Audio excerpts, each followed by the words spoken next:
പിരിവ് 50 രൂപന്റെ. എന്തിന്റെ പിരിവ്?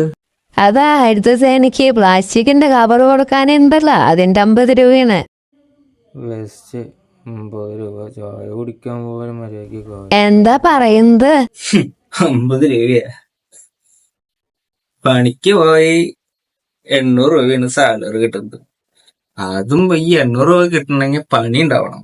പണി ഇപ്പൊ കോമ്പറ്റീഷനായി. എല്ലാ പണി, ഈ പണി എല്ലാ പണി. പിന്നെ ഈ പറഞ്ഞ പോലെ പിരിവ്, സമുദായത്തിന്റെ പിരിവ്, പഞ്ചായത്തിന്റെ പിരിവ്, അരി, റേഷൻ അരി, ഇതൊക്കെ കഴിഞ്ഞു കഴിഞ്ഞാ ജീവിക്കാനുള്ള പൈസ കഷ്ടം തുച്ഛം മിനിമം. എന്തുവാ അത്?